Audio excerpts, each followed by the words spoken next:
오래전 아주 재미있게 본 헐리우드 영화가 있는데요. 이 제목이 그 몸값, 어떤 인질의 몸값이라는 제목이었어요. 물론 이제 영어로 랜섬이라는 제목을 가지고 있는데 이 주인공이 말이죠. 자수성가한 소위 이제 백만장자입니다. 그런데 일단의 어떤 범인들이 그 주인공의 외아들, 하나밖에 없는 외아들을 이제 납치하면서 이제 일이 벌어지는 거예요. 그래서 인질극을 벌이면서 그들이 이제 거액의 몸값을 요구를 하는 것이죠. 그리고 그런 영화들 보면 항상 그렇듯 뭐 경찰에도 연락하지 마라, 뭐 돈만 갖고 와라, 뭐 이러면서 그 주인공을 상대로 그렇게 일을 벌이는 것입니다. 근데 이제 주인공이 이제 부부가 아내와 함께 뭐 경찰에 연락할까 말까 막 하다가 해야 된다 안 해야 된다 언쟁을 하다가 이제 결국엔 연락을 하게 되고 이 경찰들이 와서 이렇게 저렇게 일을 풀어나가면서 하는데 일이 이게 풀어지는 게 아니라 점점 더 꼬이는 거예요. 그래서 알고 보니까 그 범인 일당 중에 경찰이 있었던 거예요. 그러니까 그 정보를 듣고 자기들이 이렇게 저렇게 피해 나가게 되는 것이죠. 나중에는 이 주인공이 또 이렇게 저렇게 또 여러 상황 속에 일이 풀리지 않는데 한 번은요, 이 주인공이 이 방송국에 가가지고 방송을 하는 거예요. 그러면서 그 인질들이 자기 아들의 몸값으로 요구한 돈을 테이블에 쫙 깔아놓고 생방송으로 얘기하는 겁니다. 이 범인들을 잡아주는 사람에게 또 신고하는 사람에게 이 몸값을 주겠다고 말이죠. 그러니까 그 범인들을 상대로 몸값을 매기는 거예요. 뭐 현상금을 다는 것이죠. 그러니까 돈을 줘도 아들이 풀려날 것 같지도 않고 뭐 이런 상황 속에서 그런 아주 극단적인 방법을 이 주인공이 선택한 거예요. 근데 그래도 일이 풀리지 않다가 또 일이 이렇게 저렇게 진행되다가 나중에는 이 주인공이 몸값을 2배로 부르면서 말이죠. 이 범인들 잡아주는 사람에게 2배의 몸값을 주겠다. 그러니까 뭐 아들에게 뭐 1억을 달라고 그랬으면 이 범인 잡아주는 사람에게 2억을 준다고 그렇게 이제 하는 거예요. 이제 그런 가운데서 또 이런저런 상황을 거치고 또 범인들 사이에서 돈을 준다고 하니까 막 서로 혼란이 생기고 하다가 결국에는 사건이 해결되고 이제 아들이 아버지의 그런 또 헌신적인 노력과 또 경찰들의 도움으로 다시 집으로 돌아오게 되고 사건이 해결되는 뭐 그런 내용을 담고 있는 영화였습니다. 오늘 말씀을 준비하면서 오래전에 재밌게 봤던 그 영화를 좀 떠올려 봤는데요. 이 아버지의 또 마음이 어땠을까 생각해 보면 저도 이제 아버지가 되다 보니까 참 나에게 그냥 일이 생기면 어떻게 뭐 괜찮은데 아이에게 만약에 뭐 그런 나쁜 일이 생겼다고 하면 뭐 견딜 수 없을 것 같아요. 아마 세상의 모든 아버지들이 그럴 것입니다. 어머니들은 뭐 말할 것도 없고요. 얼마가 되었든 뭐 그것을 어떻게 해서든 마련해서 아마 지불을 할 거예요. 그 몸값을 말이죠. 아들을 구할 수만 있다면. 그런데 또 한편으로 아들 입장에서 보면은요, 끔찍한 일을 당하면서 막 손발이 묶이고 또 인질로서 막 목숨이 위태로운 상황들을 보냈지만 이제 자기 아버지가 그런 엄청난 몸값을 감당하고 또 그런 일들을 하면서 결국에는 집으로 이제 돌아오게 된 것. 그것이 참 또 다행스럽고 또 감사한 일이 될 것이에요. 오늘 영화 얘기를 하는 이유는요, 바로 오늘 성경에서도 그와 그런 비슷한 어떤 일들을 이제 우리가 볼 수 있는 것인데 오늘 본문에서 그런 상황을 말하는 단어가 등장해요. 바로 속량이라는 말이에요. 오늘 본문 우리 24절, 우리 아까 읽었지만 다시 한번 읽어보면요. 24절에 그리스도 예수 안에 있는 속량으로 말미암아. 우리가 이제 오늘 우리가 속량이라는 제목으로 이 속량에 대해서 함께 생각해 보고자 하는 것인데요. 바로 이 영화와 같은 상황들, 그것이 이제 속량과 비슷하다는 말이죠. 근데 원래 우리가 쓰던 옛날 그 성경에서는 우리가 쓰는 건 지금 개역 개정 성경이고 예전에 그 개역 한글판 성경에 보면 여기가 속량으로 안 돼 있고 이제 구속이라고 번역이 되었었어요. 그러니까 예전에는 24절을 펴서 읽어보면 혹시 그런 성경을 지금도 갖고 계시겠지만요. 이전에는 그러니까 그리스도 예수 안에 있는 구속으로 말미암아 이렇게 돼 있다는 거예요. 근데 이제 우리가 지금 사용하고 있는 개정 성경에서는 이제 구속이라는 말이 다 이제 속량으로 바뀌어 있어요. 그래서 개역 개정의 신약 성경에서는 구속이라는 단어가 없습니다. 다 속량으로 이제 바뀌어 있어요. 근데 이제 구약 성경에 보면 또 구속과 속량을 같이 이렇게 혼용해서 쓰고 있습니다. 그 상황에 맞게. 근데요, 여하튼 이 속량이라는 말, 이제 우리가 이 원어 성경 이제 속량으로 이제 번역을 했다는 것인데, 이제 속량이라는 말이 어디서 나왔는가? 우리 역사에서 보면은 예전에 그 노비들이 이제 돈을 내고 노비 신분을 벗어나고 양인이 되는 것, 그런 거를 이제 속량한다 이렇게 얘기를 해요. 그래서 그때 내는 돈을 이제 속전이라고 하고요. 그래서 어떤 대가를 지불하고 자기 신분이 바뀌거나 하는 뭐 그런 것들을 이제 속량이라는 말을 썼었죠. 근데 어떻게 보면 신분이 바뀐다는 거예요. 여러분, 노비가 양인이 된다는 거, 이거는 뭐 거의 다시 태어나는 것과 마찬가지예요. 그런 엄격한 신분제도 사회에서 자기 신분이 바뀐다는 거는 진짜 다시 태어난다고 해도 과언은 아닐 거예요. 그러니까 영화에서처럼 뭐 돈을 내고 그 몸값을 내고 목숨을 구한다거나 혹은 그 인질범들에게 매겨준 그 값을 내고 그걸 구한다거나 이런 모든 것을 어떻게 보면 속량이라고도 얘기할 수 있는 것이죠. 그러니까 어쨌든 속량이라는 것이 어떤 대가를 치르고 신분을 바꾸거나 어떤 생명을 구하는 것, 그렇게 이해하면 좋겠습니다. 그것을 이제 우리가 우리말로 이제 속량이라고 하는 것이고 그렇게 번역을 한 것인데, 우리가 조금 더 깊이 원어 성경으로 좀 들어가 보면은요, 이 속량이라는 거 번역한 이 말, 옛날에 이제 구속이라고 번역한 이 말을 원어로는 이제 아폴리트로시스 이렇게 이제 쓰는데, 그 원뜻도 마찬가지입니다. 대가를 지불해서 사람을 사오는 거, 뭐 이런 걸 얘기해요. 특히 이제 전쟁과 관련해서 쓰는 말인데, 이 전쟁으로 인해서 포로가 된 사람들을 다시 사올 때, 구할 때, 그런 거를 이제 그 아폴리트로시스에서 이제 리트론, 속전 이렇게 해서 얘기하거든요. 그러니까 리트론이라는 속전을 내고 그들을 구하는 것. 전쟁 포로로 적군에 잡히면 뭐 그냥 노비나 노예죠. 그들을 이제 구해내는 것을 이제 아폴리트로시스 이렇게 쓰는 것입니다. 완전히 그 사람의 어쨌든 노예가 될 사람들을 구하거나 생명을 구하는 것이 이제 되겠죠. 포로의 삶에서 구해내는 것이에요. 자, 여하튼요, 오늘 말씀은 무엇입니까? 오늘 로마서 3장 24절의 말씀에 그러한 속량, 지금까지 쭉 설명한 그런 속량이, 즉 대가를 지불해서 어떤 포로 생활에서 노예에서 노비에서 구해내고 그 생명을 또한 구해내는 것, 그런 속량이 일어났다는 것이죠. 오늘 말씀이, 로마서의 말씀이 그것을 증거하고 있어요. 그런 속량이 있었다는 거예요. 할렐루야.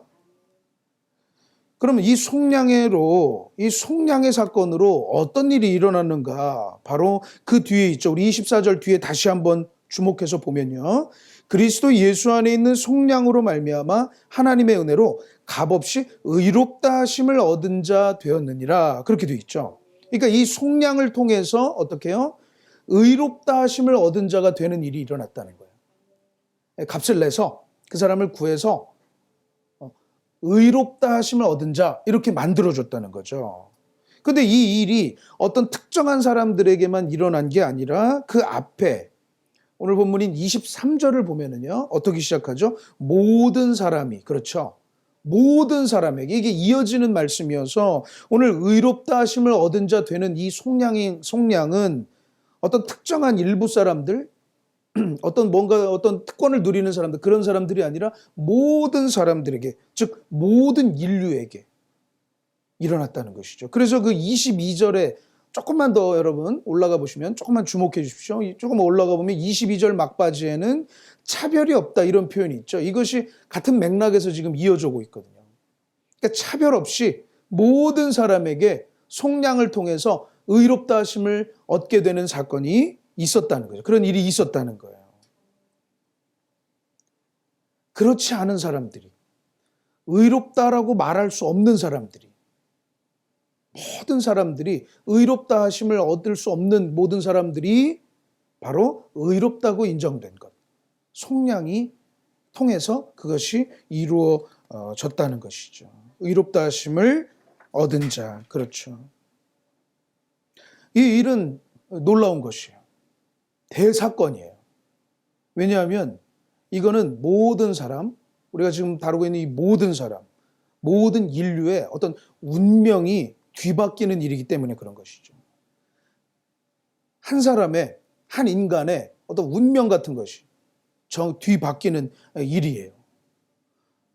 그럼 인간의 운명이라는 것이 무엇입니까? 우리 신앙 안에서 운명이라는 말은 쓸 수 있다고 그랬죠. 어쨌든 사람은 늙고 병들고 죽게 되는 거. 이거는 하나의 피할 수 없는 것이니까 그런 것을 이제 우리가 운명이라는 말을 쓸 수 있어요. 팔자 이런 말은 쓰면 안 됩니다. 하지만 운명은 있는 거예요. 인간의 운명이죠. 근데 그런 인간의 운명 중에 무엇이 있습니까?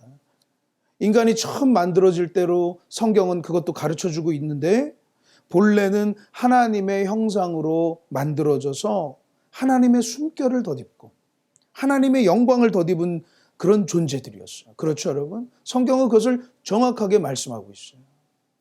모든 사람은, 모든 인류는, 나와 여러분, 모든 사람들은 하나님의 형상에 따라 하나님의 숨결이 들여주셔진 하나님의 영광을 입은 존재들이에요.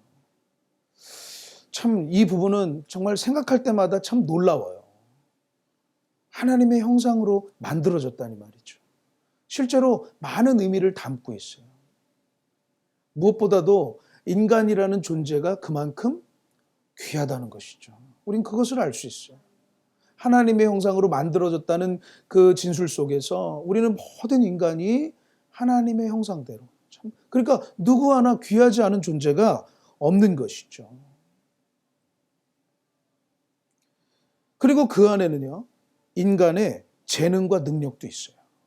그러니까 하나님의 형상으로 만들어져서 그 인간이 참, 인간이란 참 존귀하다 이렇게 할 수도 있지만 그 안에는 또 한편으로는 어떤 재능과 능력도 담겨 있어요. 왜냐하면 하나님의 영광을 입은 존재들이거든요. 그리고 실제로 인간은 엄청난 능력을 가지고 있어요. 그것이 드러났든 혹은 숨겨져 있는 잠재력이든.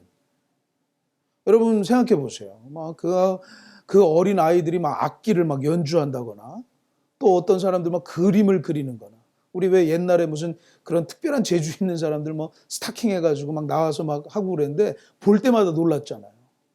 어떻게 저렇게 그 그림을 그린다거나 말이죠. 그리고 뭐 또 우리 주변에 있는 어떤 건물을 짓는다거나 저 한강변에 있는 큰 타워 같은 거 보면 정말 건물을 짓는구나 하지만 그런 사람들이 어떻게 그런 것들을 만들어내는지 참 놀랍기만 해요. 막 여러분 그리고 어디 여행 가다 보면 큰 저수지 댐이 있고 이런 거 보면 참 놀랍지 않습니까? 볼 때마다 참 경이로워요. 그런 것들을 만들어내는 걸 보면요.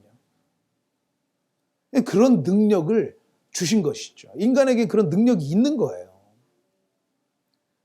어떻게 저렇게 하는가 하지만 하나님의 형상으로서 만들어질 때 하나님의 속성들이 인간 안에 부여된 것이죠. 하나님의 속성 중에 여러분 지혜와 명철, 기사와 이적을 일으키시는 분이잖아요. 그런 영광들이 덧입혀진 겁니다. 이거는 부정할 수가 없어요. 그러니까 하나님은 태초에 사람을 만들어서 에덴 동산을 돌보는 일을 주셨죠. 사명으로서. 그러니까 그렇게 돌봐라, 다스려라 얘기하지만 그냥 사명만 주신 게 아니라 그렇게 할 수 있는 능력도 주신 거예요. 우리는 그렇게 다스릴 만한 능력을 가진 존재들인 것입니다. 그런데 현실은 어떻습니까? 많은 사람들이 무언가 다스리고 돌보는 게 아니라 무언가에 사로잡혀 끌려가는 일들이 더 많아요. 내가 통제할 수 없는 그런 것들에 의해서 삶이 망가지는 일들이 훨씬 더 많다고 볼 수 있을 것입니다. 하나님의 영광을 잊어버린 존재가 맞아요. 인간은 하나님의 주신 재능과 능력이 있지만 그것을 통해서 하나님께 영광 돌리는 삶을 살아가지 못했어요. 다 무엇 때문에 그렇죠? 죄가 그런 것이죠. 또 그것이 죄인 것이죠. 성경은 인류의 원죄를 통해서 인간이 하나님을 무시하고 하나님과의 약속을 어겨버리고 그리고 하나님이 말씀하신 것들을 함부로 넘나들면서 하나님과의 관계를 깨뜨린 죄인이다라고 얘기하고 있어요. 그리고 나서 인간이 하나님을 떠나게 되고 또 하나님을 외면하면서 하지만 하나님 주신 재능이 있기 때문에 그것을 통해서 에덴의 동쪽에 자신만의 성읍을 쌓고 주신 재능으로 참 살아가게 된 것이죠. 자기 생각대로 자기 지혜대로 결국 그것으로 바벨탑을 쌓는 일들까지 벌이잖아요. 오늘날은 어떻습니까? 오늘날에도 수많은 바벨탑들이 세워지고 있다고 봐도 돼요. 하나님 주신 재능으로 하나님께 영광 돌리지 못하는 일들을 참 많이 벌이고 있습니다. 뭐 대표적인 것이라고 한다면 모든 인류를 위협하고 있는 핵무기 같은 것도 될 거예요. 참 사람에게 문명에게 큰 혜택을 줬던 원자력 같은 것, 그것이 없었다면 사실 지금의 혜택은 없죠. 하지만 그것으로 무서운 무기까지 만들어내는 것이 우리 인류의 현실인 것이죠. 그것으로 참 많은 위협을 받고 있고 실제로 많은 과학기술들이 개발되는 때가 바로 전쟁 때라고 그래요. 그래서 어떤 부류에서는 전쟁 발전론이라는 것도 있습니다.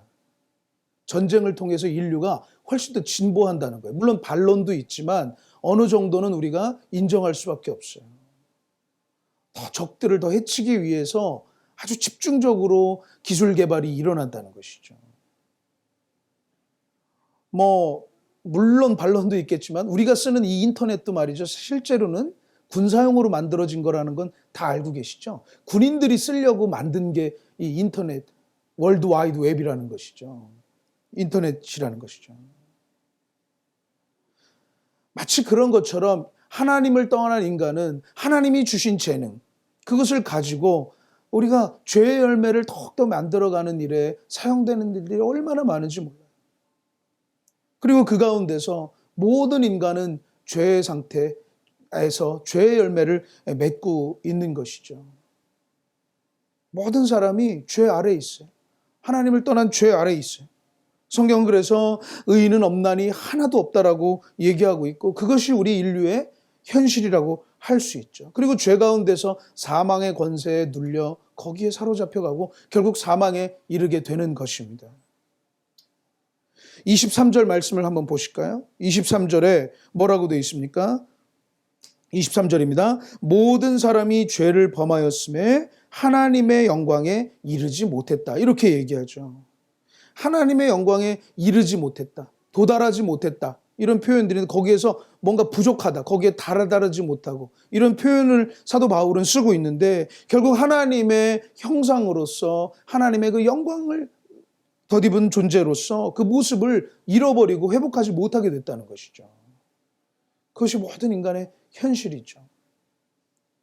그런데 다시 오늘 말씀으로 돌아와서 이게 어떻게 됐다고요? 이제 속량이 이루어졌다는 거예요. 속량이 이루어져서 이젠 의롭다고, 이젠 죄인이 아니라고 말할 수 있게 되었다는 것이죠. 의롭다 하시면 얻은 자 될 수 있게 되었다는 거예요. 그것은 무슨 얘기죠? 결국 다시 하나님의 영광을 입은 하나님의 형상으로서 회복이 된다는 거예요. 할렐루야. 이거 속량, 값을 치렀다는 것이죠. 하나님의 형상을 입은 창조물로서 기쁨과 영광을 회복할 수 있게 되었다는 거예요. 그러니까 인류의 운명은 바뀐 것이죠. 할렐루야. 속량이 그렇게 했다는 거예요. 사실 속량이라는 단어가 처음 나오는 부분이 우리가 출애굽기에서 찾을 수 있습니다. 이 출애굽기에서요, 출애굽기 6장에 보면 이렇게 되어 있습니다. 출애굽기 6장 6절 우리 같이 한번 보실까요? 그러므로 이스라엘 자손에게 말하기를 나는 여호와라. 내가 애굽 사람의 무거운 짐 밑에서 너희를 빼내며 그들의 노역에서 너희를 건지며 편팔과 여러 큰 심판들로서 너희를 속량하여. 이 속량이란 단어를 찾아보면 이 구약 성경 6장에 처음 나오는데 여러분 잘 우리가 다 알고 있듯이 이때는 바로 이스라엘 백성들이 노예로서 살아가던 시절이죠. 그때 하나님께서 모세를 통해서 그들을 이제 인도해서 약속의 땅으로 다시 하나님의 언약이 있는 땅으로 다시 구해내는 것이 이제 출애굽기인데, 그때 하나님께서 뭐라고 합니까? 모세를 통해서 너희들을 속량하겠다고 말씀하신다는 거예요. 근데 여기서의 속량은 큰 심판들로서 속량하겠다고 말씀하시죠. 그렇지 않으면 너희들이 더 큰 대가를 치르게 될 거야 하시면서 하나님은 속량하시고 우리가 알고 있듯이 10가지의 재앙을 펼치십니다. 그런데 그 다음 절을 우리가 보자고요. 7절에 보면 뭐라고 되어 있습니까? 너희를 내 백성으로 삼고 나는 너희의 하나님이 되리니 나는 애굽 사람의 무거운 짐 밑에서 너희를 빼낸 너희의 하나님 여호와인 줄 너희가 알지라. 그렇죠. 이것이 속량의 결과예요. 하나님은 너희를 속량해서 너희를 내 백성으로 삼고 나는 너희의 하나님이 되겠다 얘기하신 것이죠. 지금 그들이 뭐라고요? 지금은 애굽의 노예인 처지예요.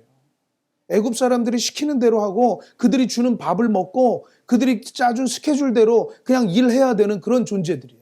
그런데 하나님은 그것을 큰 재앙으로서 그들을 속량해서 그들을 내 백성으로 삼고 나는 너희의 하나님이 될 것이다 라고 하면서 한 민족을, 한 자유한 민족을 세우겠다고 약속하시는 것이죠. 속량을 통해서 그렇게 하시는 것이죠. 그들의 운명이 완전히 뒤바뀌는 거죠. 그저 애굽 사람의 노예로 살던 사람들이 이제는 하나님을 하나님으로 섬기며 그분의 돌보심 속에서, 그분의 인도하심 속에서 살아가는 그런 한 백성이 된다는 것이죠. 하나님의 백성이 된다는 거예요. 그렇게 약속을 하신 것이 놀라운 일인 것이죠. 이제 우리는요, 이런 속량이 이제 어떻게 일어났는가? 속량이 어떻게 일어났는가? 그것을 이제 좀 봐야 돼요. 누가 그 속량을 했는가? 그것을 질문을 해봐야 돼요. 왜요? 속량이라는 것은 뭐라고 그랬죠? 값을 치른다고 그랬죠. 근데 여러분, 우리 모든 인류가 그랬는데 저와 여러분도 거기에 속하는데 누구 돈 낸 사람이 있습니까? 저는 아니에요. 여러분, 그 속량하게 해달라고 지금까지는 죄의 종으로, 죄의 노예로, 죄의 상태에서 죄의 열매로 사망으로 달려가는 삶을 살았는데 이제는 그 옛날 이스라엘 백성처럼 속량돼서 하나님의 백성으로 하나님의 형상을 회복한 그런 존재로 살아가는데 그것이 속량됐다고 그랬잖아요. 누가 그거 값 낸 사람 있나요? 저는 아닌데요. 24절을 우리 한번 다시 보겠습니다. 24절에 그리스도 예수 안에 있는 속량으로 말미암아 하나님의 은혜로 값없이 의롭다 하심을 얻은 자 되었다. 이렇게 돼 있죠. 맞아요. 값없이 얻은 자. 우리가 값없이 얻었다는 거예요. 돈 낸 사람 없다는 거예요. 아무도 거기에 값 치는 사람 없다는 거예요. 사람은. 어떻게 된 거죠? 그래서 결국에는 그것이 뭐라는 것이죠? 값없이 앞에 뭐라고 써 있습니까? 하나님의 은혜로. 은혜라는 거예요. 그게 은혜라는 거예요. 나도 돈 안 내고 여러분도 돈 안 내고 근데 속량됐다는 거예요. 그게 은혜죠. 은혜라는 게 그런 것이죠. 여러분, 은혜라는 것은 본래 그걸 받지 못할 거, 또 받을 자격도 없는 사람이 받게 되는 거. 그게 은혜잖아요. 내가 당신께 은혜를 입었어요. 그러면 나는 그 정도, 난 그렇게 받을 자격 없는데, 나 그렇게 안 했는데, 그럴 때 우리가 뭔가를 받게 되고 얻게 되면 참 은혜 받았다 얘기하는 것이잖아요. 은혜를 입었습니다 라고 인사하는 것이잖아요. 속량이 바로 하나님의 은혜였다는 것이죠. 아무도 돈 낸 사람 없는데 그냥 주어진 거예요. 우리가 값을 낸 것이 아니에요. 값없이 이루어졌어요. 저도 아니고 여러분도 아닌데 은혜로 그것이 주어졌다는 거예요. 이제 우리가 잘 알고 있는 그 얘기를 해야죠. 누가 낸 것이죠, 여러분? 우리가 잘 알고 있고 우리가 믿고 있는 바로 그것. 누가 낸 것이죠? 23절에 보면 그 속량이 어떻게 해요? 그리스도 예수 안에서 그렇게 되어 있습니다. 그리스도 예수를 통해서 그 속량이 이루어졌다는 거예요. 결국에는 그리스도 예수께서 그 값을 치르셨다는 것이죠. 예수님께서 그 값을 치르셔서 우리가 그렇게 의롭다 하심을 얻은 자 됐고 그것을 통해서 하나님의 백성이 되고 우리의 모든 운명은 뒤바뀔 수 있게 되었다는 거예요. 아니, 뒤바뀌었다는 것이죠. 그런데 여기서 더 놀라운 것이 있어요. 아직 놀라는 것이 그칠 때가 아니에요. 돈을 낸 게 아니었어요. 원래 속량이라는 것은 속전이라고 그래서 돈을 내고 뭐 포로를 사오거나 노비의 신분에서 양인으로 바뀌거나 하는 것인데 돈으로 된 것이 아니었어요. 이제 25절로 가보겠습니다. 참 잘 좀 따라와 보시기 바랍니다. 25절에 그 해답이 있는데 이 예수를 하나님이 그의 피로써 믿음으로 말미암는 화목제물로 삼으셨다. 세우셨나니 화목제물로 세우셨다는 것이죠. 화목제물은 말 그대로 이제 제물인데 제사의 제물인 것인데 하나님께서는 그리스도 예수를 독생자 예수를 제사의 제물로 값을 치렀다는 것이죠. 여러분 말이 우리가 제물이죠. 제물이라는 게 뭡니까? 예전에 제사를 드릴 때 제물을 보면 사실 그 입장에서는 좀 끔찍한 것인데 죽여서 피를 흘리고 또 그것을 다 값을 벗겨내고 막 각을 뜨고 뭐 각을 뜬다고 이제 성경에서 표현하는데 다 이렇게 해서 그것을 태워서 바치는 거예요. 그 연기를 드리는 거예요.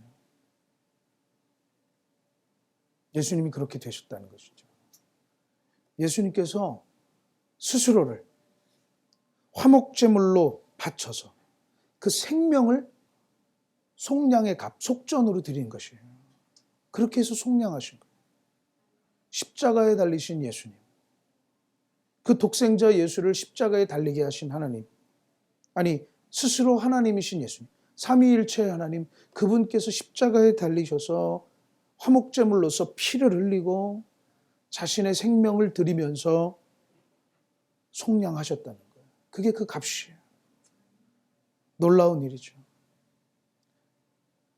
아까 영화에서 그 아버지는 이제 좀 백만장자라서 그 아들을 구하기 위해서 뭐 그냥 그 영화에도 나오지만 큰 돈가방에다가 그 캐리어에 돈을 가득 채워가지고 막 준비하고 막 그러는데요. 예수님은 그 아들을 구하려고 하는 아버지처럼 예수님은 모든 사람들을 의롭다 하시기 위해서 죄의 결과인 사망에서 구원하시기 위해서 죄의 열매를 살아갈 수밖에 없는 그런 운명을 가진 사람들을 다시 의롭다고 하면서 하나님 백성 삼기 위해서 하나님의 백성으로 다시 돌려놓기 위해서 하나님의 영광을 입은 하나님의 백성으로 정말로 돌려놓기 위해서 자신의 생명을 값으로 들이신 것이죠. 지금 여러분 이 얘기가 모든 인류를 포함한 얘기지만 그 안에는 저와 여러분들이 포함되어 있다는 것을 잊지 마시기를 축원드립니다. 다른 어떤 사람들의 이야기가 아니라 바로 우리의 이야기예요. 우리 예수님께 감사의 찬송을 드립시다. 죄의 열매를 맺으며 죄의 노예로서 죄로 인해 끌려다니며 결국 사망으로 달려갈 수밖에 없는 우리의 운명이 예수 그리스도께서 자신의 생명을 속전으로서 속량하심으로써 이제 우리가 의롭다 하심을 얻을 수 있고 하나님의 백성으로 하나님의 형상을 그 영광스러운 삶을 다시 살 수 있게 된 것이에요. 그렇게 살게 된 것입니다. 어떤 목사님이요. 그래서 이 이야기를 통해서 아마 쓰신 것 같은데 스스로를 소개할 때 그런 표현을 쓰시더라고요. 또 성도들에게도 그렇게 표현하자고 얘기를 하시는데 바로 예수님 짤이다 이런 표현을 스스로 쓰시더라고요. 우리가 어떤 물건이어서 좀 그렇지만 무엇이든 우리가 이 값어치를 매기잖아요. 그래서 저것은 뭐 얼마짜리, 저것은 뭐 얼마짜리 뭐 이렇게 표현을 쓰는데 그분은 그러는 거예요. 이 성도들은 그리고 자기는 예수님 짤이라는 거예요. 예수님 짤이. 예수님의 피값으로 속량하심으로 하나님의 자녀로 회복됐기 때문에 자신의 생명은 예수님 짤이로 얘기합니다. 어떤 그걸 뭐 값으로 얘기하시려는 게 아니라 그 어떤 돈으로도 다 할 수 없는 그런 값이라는 것이죠. 자신이 말이죠. 그러면서 자기 자신의 어떤 자존감, 어떤 정체성을 다시 회복하게 되는 거예요. 여러분 생각해 보십시오. 저와 여러분들 예수님 자리입니다. 할렐루야. 내 몸에 대해서 함부로 할 수 없는 겁니다. 내 생명을, 내 삶을, 내 인생을 함부로 할 수 없는 거예요. 할렐루야. 우린 예수님 자리. 이제 구속이라는 단어를 속량이라는 말로 바꿨다고 했는데, 아마 이 속량이라는 말을 쓴 그 이유는 여러 가지가 있겠지만 아마 이 부분을 강조하기 위해서였다는 생각이 들어요. 아마 그럴 것이에요. 값을 치렀다는 것이죠. 구속이라는 말 안에는 물론 그 말도 있지만은 우리를 구원하시는 어떤 그런 의미가 강했다면, 죄에서 이제 구원해냈다는 그런 의미가 강했다면, 이 속량이라는 말은 그것이 그냥 된 것이 아니라 그래? 그래, 너 구원. 무슨 요술 지팡이 가지고 와서 너 머리 때리면 너는 구원이고 X 그면 너는 아니고, 그것이 아니에요. 윙가르디움 무슨 마법의 주문을 걸어서 그를 그렇게 바꾸는 게 아니에요. 그냥 된 게 아닙니다. 값을 치렀다는 거예요. 이게 놀라운 겁니다, 여러분. 그러니까 우리를 구원하시기 위해, 우리를 의롭다 하게 하기 위해서, 하나님 자녀로 하나님의 형상으로서 회복시키기 위해서 그냥 요술 지팡이 가지고 와서 주문 외우면서 머리에 대주고 그런 게 아니라, 어디 도장 파와서 그냥 인치는 것이 아니라 생명을 드렸다고요. 값을 냈다고요. 값을 치렀다고요. 그런데 어떻게 우리 스스로를 비하할 수 있습니까? 그러는 거 아닙니다, 여러분. 그냥 된 게 아닙니다. 생명의 값을 치른 것이에요. 얼마나 귀한 것인지 몰라요. 우리 스스로가 얼마나 귀한 것인지 모르는 거예요. 예수님은 바로 모든 사람들을 그렇게 속량하기 위해 그렇게 하신 것이죠. 그 속량으로서 이제 저와 여러분을 포함한 이제 모든 사람들은 죄의 권세, 사망의 권세에 사로잡혀 살지 않는 거예요. 다시 하나님의 돌보시는 백성으로서 하나님의 영광을 드러내며 자신의 재능으로 하나님께 영광 돌리며 살아갈 수 있는 것이죠. 다시 한번 우리가 정리해 보면요, 예수님께서는 스스로를 제물로 드리면서, 스스로 자신의 생명을 제물로 드리면서, 또 하나님은 독생자 예수를 제물로 받으시면서 죄로 인해서 죄의 열매를 서로 나누어 먹으며 사망으로 달려가는 사람들을 그 생명값을 치르면서 죄인에서 의인으로, 하나님의 백성으로 삼으신 것이죠. 그래서 장차 바울은 이 속량이라는 것을 소개할 때 꼭 이 죄사함, 이것과 동일시해서 속량 곧 죄사함, 이런 표현들을 많이 써요. 오늘 우리에게 그 일이 일어났다는 것이죠. 죄사함이 일어난 것이죠. 값을 치르신 거예요. 모든 인류에게 일어난 것이죠. 우리에게 일어난 것이죠. 이제 우리는 죄 가운데서 죄의 노예로 살 것이 아닙니다. 하나님의 백성으로, 하나님의 의롭다 하신 분으로, 예수 그리스도의 그 값을 가진 의롭다 하신 백성으로 살아갈 것이죠. 여러분, 그 자부심을 갖게 되시기를 축원합니다. 오늘 이 속량에 대해 말씀을 또 준비하고 또 준비하면서 다시 이제 사도 바울을 좀 생각해 보게 됐어요. 그는 여러 번 얘기하지만 드라마틱하게 참 인생이 바뀌었는데, 변화되기 전에는 정말 예수님을 싫어했던 사람이에요. 예수님을 따르던 사람을 싫어했는데 그 예수님을 싫어한 거죠. 아주 증오한 사람이에요. 근데 또 변화되고 나서는요, 진짜 그 누구보다 예수님을 위해서 목숨까지 버렸던 사람이에요. 예수님 때문에 생명? 나 그런 거 신경 안 쓴다. 나 죽어도 된다. 아니, 세상에 어떻게 이렇게 바뀔 수 있냐고요. 우리도 주변에 참 저 사람 바뀌었다 얘기하지만 바울처럼 바뀐 사람 쉽지 않아요. 과연 그 이유가 뭘까 말이죠. 뭐가 그렇게 또 예수님을 싫어해도 사실 우리가 싫어할 수 있잖아요. 근데 그거 따르는 사람을 진짜 잡아서 감옥에 가둘 정도, 그렇게 싫어하는 사람은 아마 지금 여러 상황 속에서 교회를 비난하고 하시는 분들이 있지만 뭐 교회 다닌 사람을 때리고 뭐 이런 일은 없잖아요. 바울은 그 정도의 사람이었다고. 뭐가 그렇게 싫었냐 말이죠. 그런데 또 교회를 다닌다고 해서 참 열심히 우리가 참 섬기고 예수님을 사랑한다고 하지만 참 목숨까지 난 죽어도 좋다 이러면서 바울은 뭐 예수님 때문에 자기는 결혼도 안 했다고 자기가 얘기해요. 그리고 사람들한테도 예수님을 위해서 일하는데 뭐 결혼이 아까울 수 있다. 그래 안 해도 된다. 이런 식으로까지 얘기를 해요. 그럼 뭐가 그렇게 좋았다는 거죠? 그러면서 그를 생각해 볼 때 해답은 그거 같아요. 결국 이 속량의 은혜를 알았던 거예요. 속량의 은혜를 알았던 거예요. 이미 그는 변화되기 전에도 십자가에서 죽었던 한 젊은이의 이야기를 이미 잘 알고 있어요. 근데 그런 죽었던 그가 자기가 뭐 하나님의 아들이라고 그러고 예수님을 얘기하는 거죠. 하나님의 아들이라고 그러고 자기가 하나님의 나라를 막 가져온다고 그러고 불편한 거예요. 싫은 거예요. 싫은 거예요. 자기가 배워오고 연구해 본 바로는 그런 쓸데없는 얘기가 아니라 율법으로서 율법에답게 살아가는 게 참 중요한 것이지. 그리고 하나님은 인간의 몸으로 온다고 말도 안 되는 그런 얘기하는 거 아주 증오하는 거예요. 꼭 그거 보면은 마치 오늘날에도 우리가 왜 참 이렇게 정치적으로 여러 이렇게 좀 견해가 다른 사람들이 참 증오하는 일들이 참 많아요. 그렇죠? 내가 지지하는 사람 아니면 그냥 막 다 싫은 뭐 그런 비슷한 거.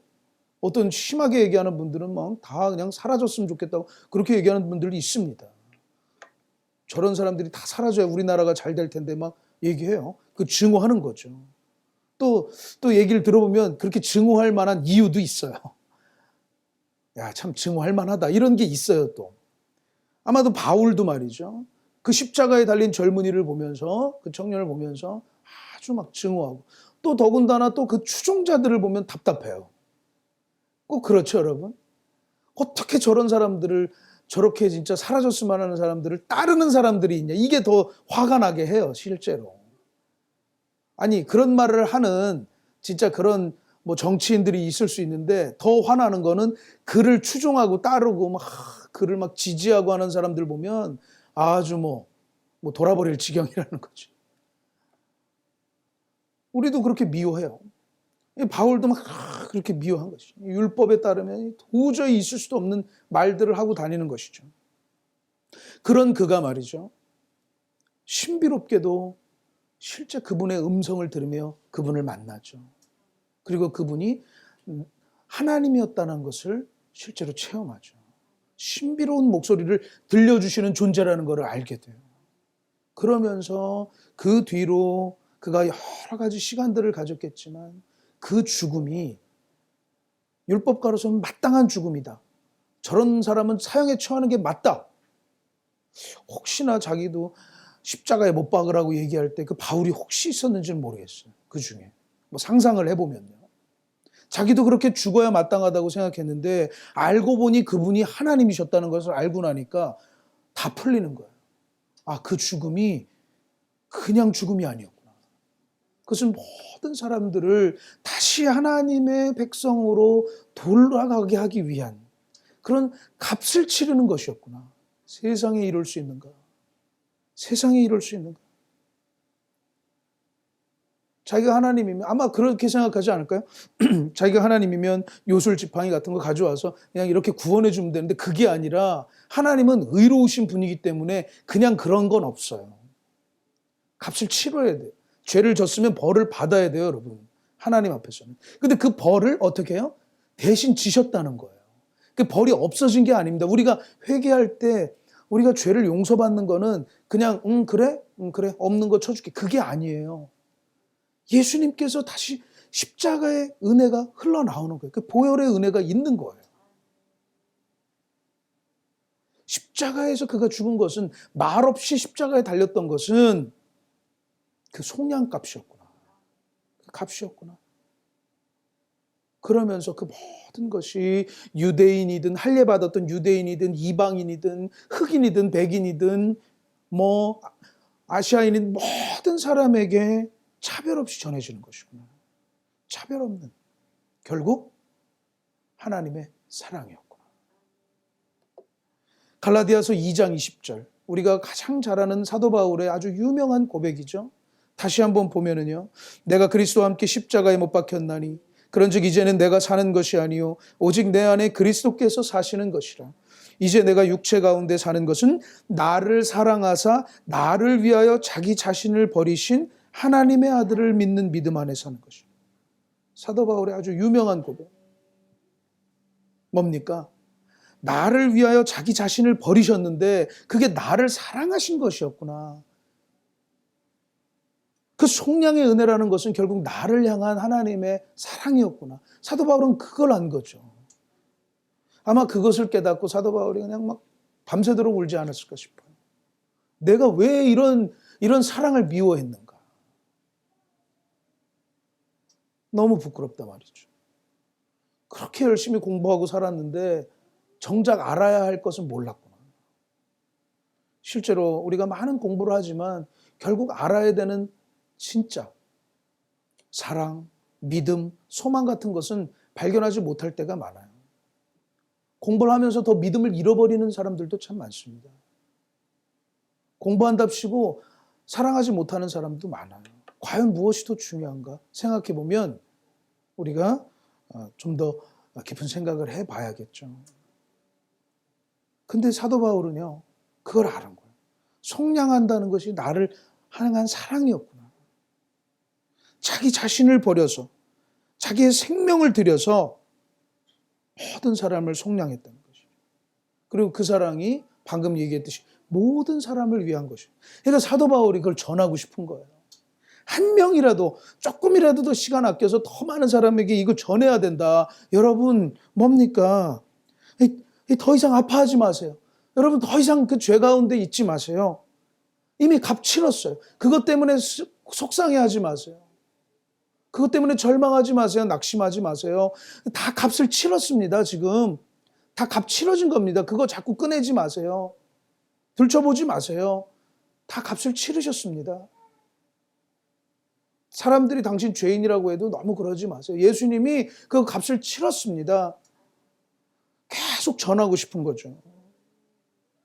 심지어 그는 그래서 전하지 않은 사람들에게는 내가 빚진 자라고, 나 빚졌다고 얘기까지 했어요. 빨리 갚아야 되잖아요. 빚졌으면. 내가 복음을 전하지 않은 사람에게 내가 빚진 자라고 얘기까지 했어요. 빨리 가서 전해야 되는데 죄송합니다. 이 얘기죠. 죄송해요. 내가 거기까지 지금 못 갔네요. 모든 사람들에게 적용되기 때문에 그런 것이죠.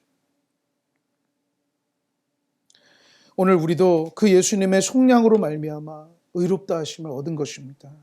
이제는 하나님의 영광스러운 하나님의 주신 그 부여받은 영광을 우리가 회복하고 하나님의 백성으로 하나님의 자녀로 의롭다 하심을 얻은 자로 살아갈 수 있어요.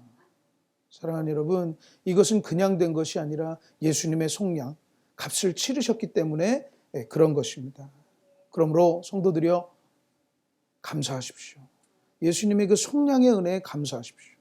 값없이 나는 지불하지 않았는데 은혜로 우리에게 주신 것을 감사하십시오.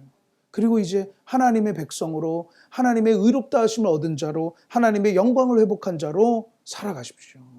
하나님을 예배하며 기도와 예배로 살아가십시오. 하나님의 뜻을 이루어가며 하나님의 뜻을 물으며 살아가십시오. 이제는 하나님께 당당히 우리가 나아가서 하나님께 구하며 살아갈 수 있는 길이 우리에게 이 속량으로서 열리게 된 것입니다. 죄 가운데 살아가지 마시고 죄 가운데 죄를 노예로서 살아가지 마시고 하나님의 은혜로 살아가시기를 바랍니다. 죄가 늘 우리를 무섭게 옥죄어올 거예요. 그때마다 예수 그리스도의 십자가와 예수 그리스도의 보혈의 은혜, 그 속량의 사랑을 우리가 입으로 고백하면서 나는 하나님의 자녀다라고 생각하며 우리가 승리하시게 되기를 주님의 이름으로 축원합니다. 그리고 아울러서 이 소식을 전해야 돼요. 나만을 위한 소식이 아니라 우리 가족, 우리 주변, 우리 이웃, 우리 모든 사람들에게, 모든 인류에게 이것은 적용된 겁니다. 그들의 운명을 바꿔놓을 일이에요. 값 치렀습니다. 아파하는 사람들에게, 죄 가운데 속상해하는 사람들, 자신의 저지른 일로 참 가슴 아파하는 사람들이 의외로 많습니다. 그들에게 예수님께서 모든 것을 치르셨다고 우리는 당대하게 얘기할 수 있습니다. 그것을 믿는 사람들, 그것을 받아들이는 사람들에게는 진정한 속량의 은혜가 펼쳐지면서 하나님의 백성으로서 영광스러운 삶이 시작될 수 있는 것입니다. 그것을 전하면서 우리가 증거하면서 살아가게 되시기를 주님의 이름으로 축원합니다. 기도하겠습니다.